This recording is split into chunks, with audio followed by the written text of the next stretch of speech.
SIR और election commission को vote बढ़ाने के लिए काम करना चाहिए कि वोट बढ़ें। और मैंने जैसा कहा और फिर कहता हूं कि यूपी में 3 करोड़ से ज़्यादा वोट कटने जा रहे हैं। अगर आप सोचें 3 करोड़ वोट अगर कट जाएंगे और बीजेपी इलेक्शन कमीशन मिलकर के ये साजिश कर रहे हैं कि जहां जहां बीजेपी हारी है वहां पर वोट ज़्यादा काट दें, तो ये तो साजिश है। लोकतंत्र में, डेमोक्रेसी में साजिश है। और ये एसआईआर नहीं है, एसआईआर के बहाने एनआरसी है।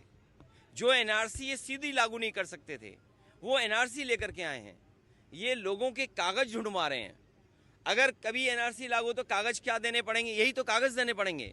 और फिर आप लोग तो एक उस शहर के जो टेक्नोलॉजी को समझते हैं, आधार को आधार ही नहीं मान रहे हैं। ये सबसे बड़ा दुर्भाग्य है कि आधार में हमारे रेटिना की इमेजेस हैं, हमारे फिंगरप्रिंट्स हैं, हमारा पूरा डिटेल उसके अंदर है। हम आधार को आधार ही नहीं मान रहे हैं और एसआईआर करा रहे हैं, जिससे लोग परेशान हैं।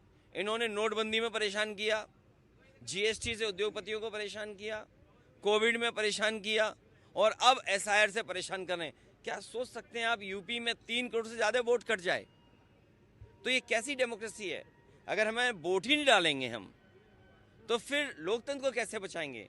अभी हम बाबा साहब भीमराव अम्बेडकर जी की प्रतिमा देखते हुए आ रहे थे। बाबा साहब भीमराव अम्बेडकर जी ने तो अधिकार दिया हमें वोट डालने का, एक वोट डालने का अधिकार। यही वोट हमें हक दिलाता है, यही वोट हमें न्याय दिलाता है, यही वोट हमें आरक्षण दिलाता है, यही वोट हमारी सुरक्षा करता है, यही वोट हमें नौकरी दिलाता है। यही वोट है जिससे हम अपना गुस्सा सरकार के खिलाफ निकाल सकते हैं। ये वोट ही काट दे रहे हैं। ये बीजेपी की साजिश है। सर, और एक तरफ यहाँ